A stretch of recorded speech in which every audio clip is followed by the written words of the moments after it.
Hey there, welcome back to the third conversation with no one, where I share stories of my character leading up to my paradigm shift into non-identification with duality, as well as his current adventures in the moment, and how the state of non-identification informs my character's experience.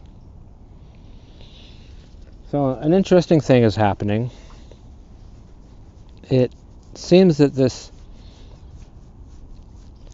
YouTube experience of introducing me to this small non-duality community, sub-community of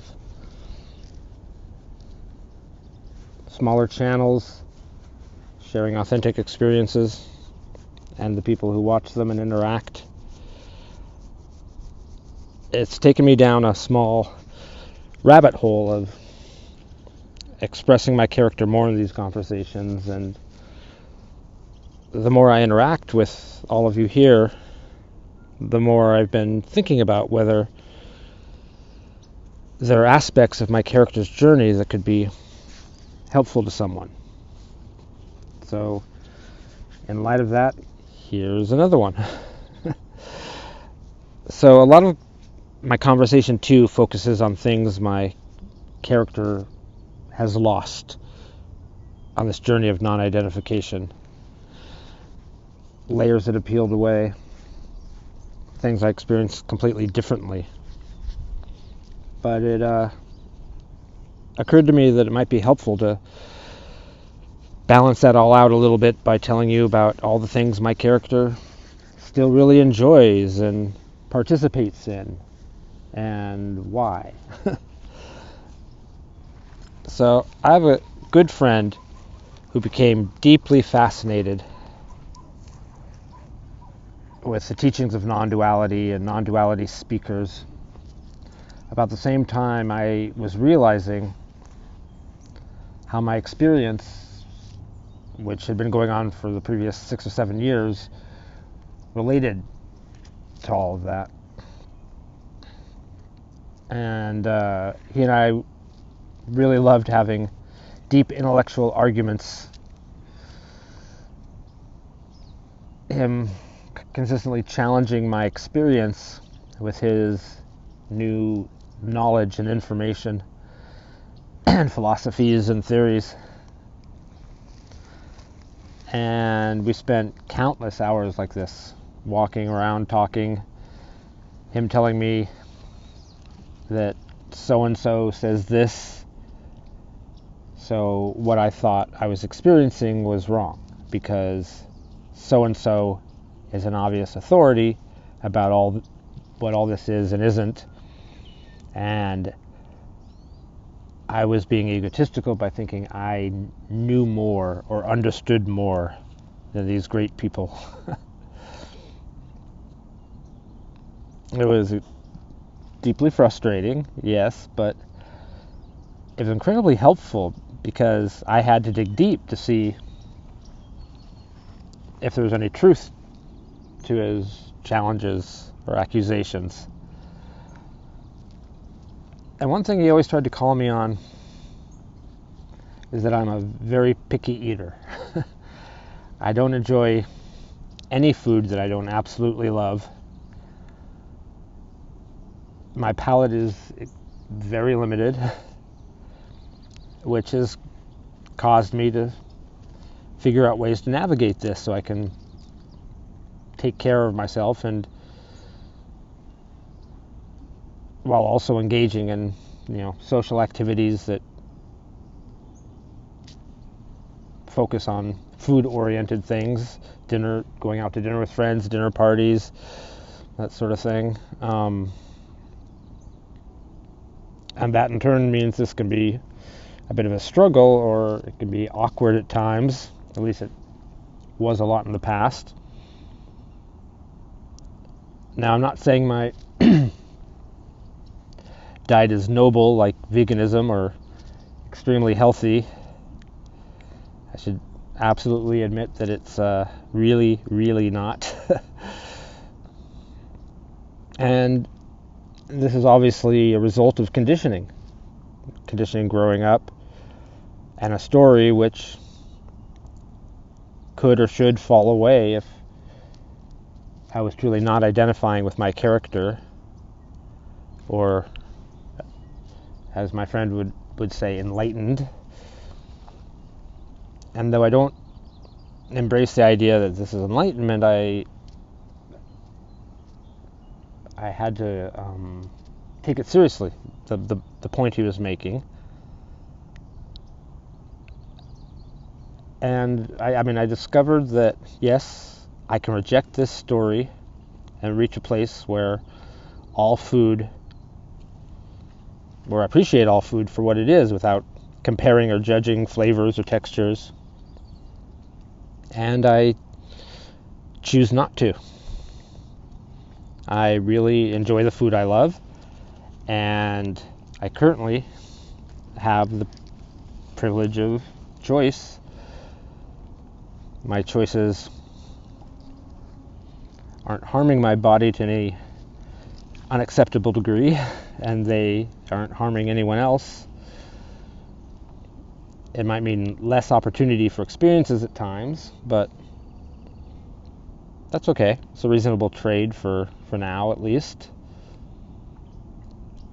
I've experienced several times in my life extended periods of time where my choice of food was taken away from me. I had no choice in what I was eating, and every time I adapt to those set of choices, the ones that remain in front of me. And if it comes to the point where I need to eat healthier for biological reasons, or as I get older I decide to change this completely, I'm confident that that's what I'll do. It'll happen if it needs to happen. It can happen. But so far my body has processed the food that I feed it.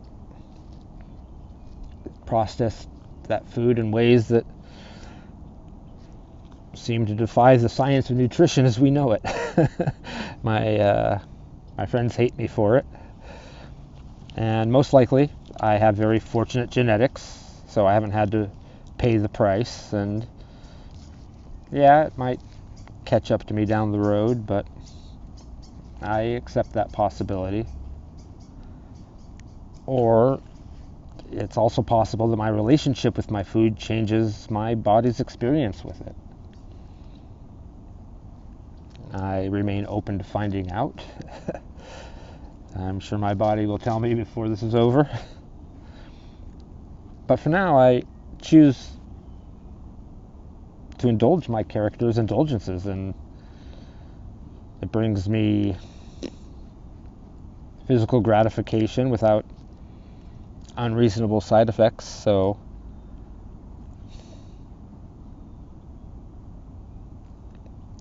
there's no reason not to enjoy it.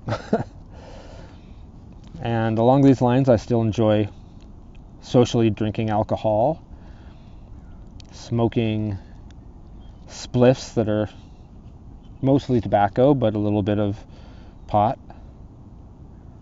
I'm still open to psychedelic use if the right situation presents itself. I was lucky enough, or fortunate enough, or just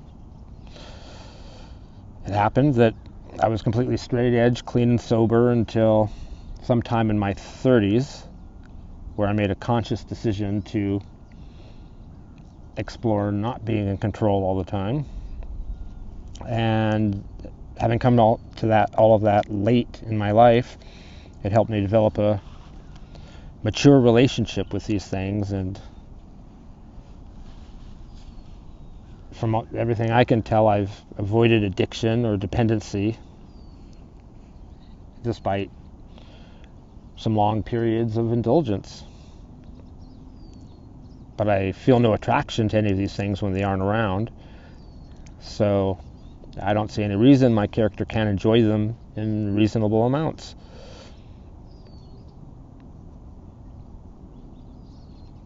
I mean, I don't enjoy being drunk, stoned, or really high, so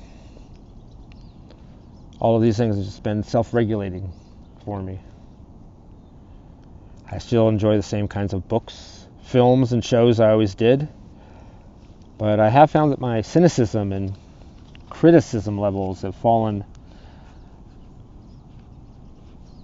low enough for me to enjoy a wider range of quality. I'm a lot more forgiving in everything I watch. I seem to appreciate the stories for what they are more than how well that story is told, or even if it's told in a way that's designed to create a reaction. And I find that kind of fun. I can enjoy simpler things. It doesn't take a lot for my eyes to tear up or my heart to feel inspired, and I appreciate that. Another big thing my character still loves is his sense of aesthetics. Now, this is a little easier to justify since it's no more important than choosing a look for your video game character. I don't have very much in the way of material possessions with the way I live now, but all of them, every single one of them, are very carefully curated over the course of years of collecting things that I needed. And anytime I need or want something new, some new material possession in my life, I always choose the one that makes my heart happy, no matter how small or unimportant the thing is. The result is I dwell in a bubble of self-expression, and I take that with me everywhere I go. It literally feels like I'm home wherever I am, even if I'm just walking down the street by myself. And again, I've experienced many times in life where I had zero choice in what I wore or what my surroundings looked like, and I didn't suffer at all, really. So, I don't know, given a choice, why wouldn't I allow my character to run with his choices and tastes? It might limit my experiences, but I think any choice I'd make has the same effect. How you choose to present yourself will always determine how other people perceive and accept you. So I figure I might as well choose a perception I enjoy, right? And that goes for other non-essentials in my life. I still love the same kind of music, same kind of, I don't know, the same genres, the same styles. And I appreciate that other styles of people, other styles of music speak to other types of people. And I'm okay with my character appreciating the things he finds beautiful, physically, aesthetically beautiful, while I also appreciate that others have very different but equally valid tastes. It's all beautiful and a miracle on that level, and so I don't dismiss or reject anything, but I'm okay having a personal relationship with specific aspects of my experience, at least for now. I mean, there's every possibility as this journey goes on that the interest in keeping all these things up will fall away as well. And I mean, in fact, I feel like that's a natural course of things. But that's another moment, and this one's this one, and so it's perfect. Thanks for listening again. Enjoy your day.